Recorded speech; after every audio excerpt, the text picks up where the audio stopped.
ओम नमः शिवाय। श्री शिव महापुराण कोटि रुद्र संहिता 33वां अध्याय। सूत जी बोले, अपनी छोटी बहन के पुत्र को देखकर बड़ी बहन दुखी हुई और वह उसके पुत्र सुख को सहन न करती हुई उससे विरोध करने लगी। सब लोग उस पुत्रवती की निरंतर प्रशंसा करते थे, किंतु सुदेहा को यह सब तथा शिशु का रूप आदि सहन नहीं होता था। माता पिता के अत्यंत प्रिय तथा सद्गुणों के पात्र उस पुत्र को देखकर उसका हृदय अग्नि के समान तप्त हो जाता था। इसी बीच कुछ विप्र कन्या देने के लिए आए और सुधर्मा ने विधि पूर्वक उस अपने पुत्र का विवाह वहीं संपन्न कर दिया। सुधर्मा अपनी छोटी स्त्री घुष्मा के साथ परम आनंद को प्राप्त हुआ और सभी संबंधी उस घुष्मा का सम्मान करने लगे। उसे देखकर सुदेहा मन ही मन जलने लगी और हाय मैं मारी गई ऐसा कहती हुई बहुत दुखी हुई। सुधर्मा अपने विवाहित पुत्र तथा पुत्रवधू को लेकर घर आकर अपनी दोनों स्त्रियों के साथ हर्षित होते हुए उत्साह प्रदर्शित करने लगा। इससे घुष्मा तो आनंदित हुई पर सुदेहा दुखित हो गई। वह उस सुख को सहन न करती हुई दुखी हो पृथ्वी पर गिर पड़ी। तब घुष्मा ने कहा, ये पुत्र तथा पुत्रवधू तुम्हारे ही हैं, मेरे नहीं। पुत्र तथा बहू ये दोनों भी उसे अपनी माता तथा सास ही मानते थे। पति सुधर्मा भी अपनी ज्येष्ठ स्त्री का जैसा आदर करता था वैसा कनिष्ठा का नहीं। फिर भी वह ज्येष्ठ पत्नी अपने मन में कपट रखती थी। एक दिन ज्येष्ठा सुदेहा ने दुखी होकर अपने मन में विचार किया कि मेरे इस दुख की शांति कैसे हो। सुदेहा मन ही मन बोली, मेरे हृदय की अग्नि घुष्मा के दुख जनित आंसुओं से ही शांत होगी, अन्य किसी प्रकार नहीं, यह निश्चित है। इसलिए मैं आज ही मधुर भाषण करने वाले उसके पुत्र को मार डालूंगी, यह मेरा दृढ़ निश्चय है। आगे जो होनहार होगा वह तो होकर ही रहेगा। सूत जी बोले, हे ब्राह्मणों, कपटी मनुष्य को कर्तव्य अकर्तव्य का विचार नहीं रहता। कठोर सोतियाडह का भाव प्राय अपना ही विनाश कर देता है। एक दिन सुधर्मा की ज्येष्ठ पत्नी ने छुरी लेकर रात में वधू के साथ सोए हुए पुत्र के अंगों को खंड खंड काट डाला। इस प्रकार उस घमंडी तथा महाबला ने घुष्मा के पुत्र के सभी अंगों को खंड खंड कर दिया और रात्रि में ही ले जाकर तालाब में उसी स्थान पर फेंक दिया जहां घुष्मा नित्य पार्थिव शिवलिंगों को विसर्जित किया करती थी।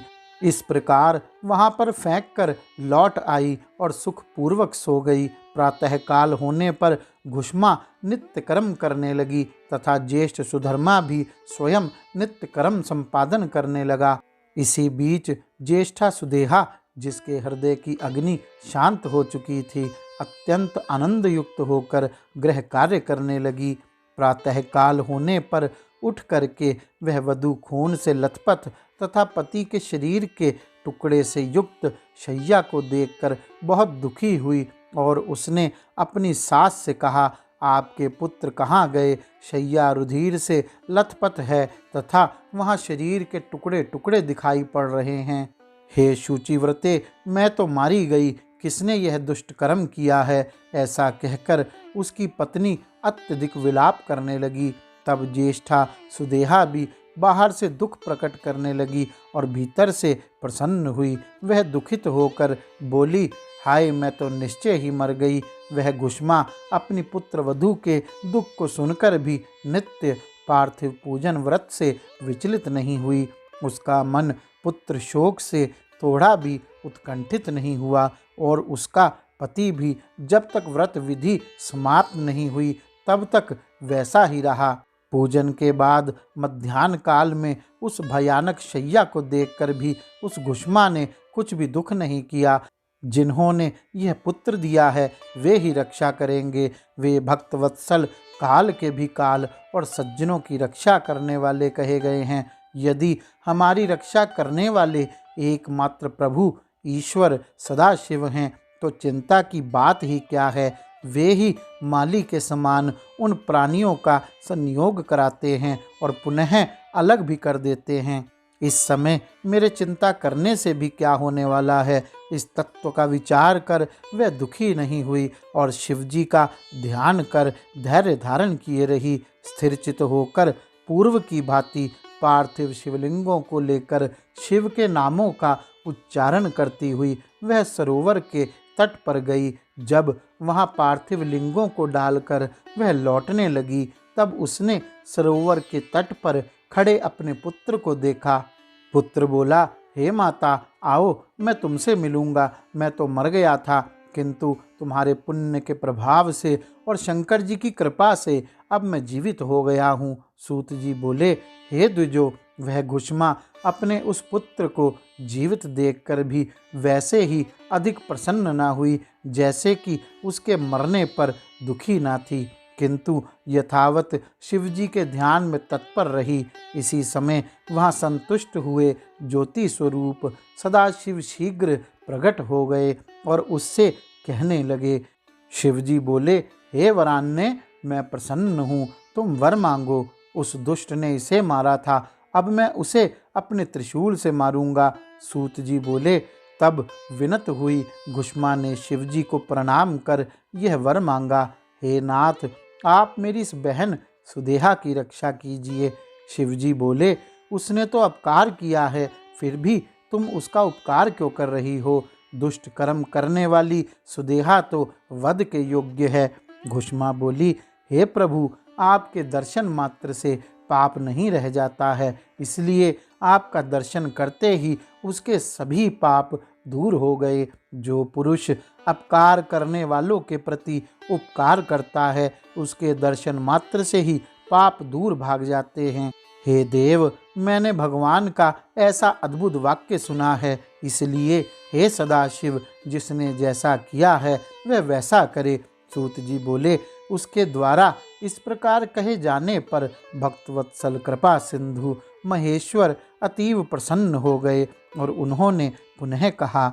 शिवजी बोले, हे घुष्मा, अब तुम कोई अन्य वर मांगो, मैं उसे दूंगा।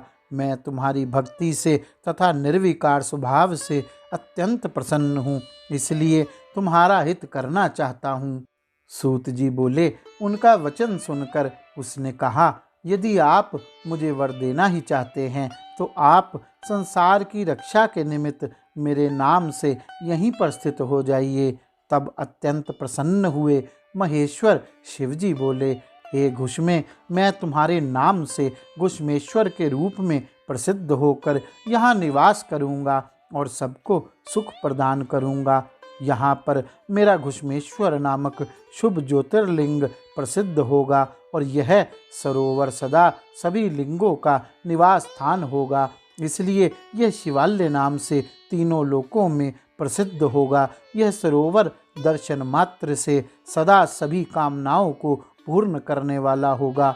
हे सुव्रते, तुम्हारे वंश में 101 पीढ़ी पर्यंत इसी प्रकार के श्रेष्ठ पुत्र होते रहेंगे, इसमें संदेह नहीं है। वे सुंदर स्त्री वाले महाधनी, दीर्घजीवी, मेधावी, विद्वान, उदार तथा भोग मोक्ष के फल को प्राप्त करने वाले होंगे। इन सबको 101 पुत्र होंगे जो गुणों में परस्पर एक से एक अधिक होंगे। इस प्रकार तुम्हारे वंश का अति सुंदर विस्तार होगा। सूत जी बोले, ऐसा कहकर शिवजी वहाँ ज्योतिर्लिंग रूप से स्थित हो गए। वे घुष्मेश्वर नाम से विख्यात हुए और वह सरोवर शिवालय नाम से विख्यात हुआ।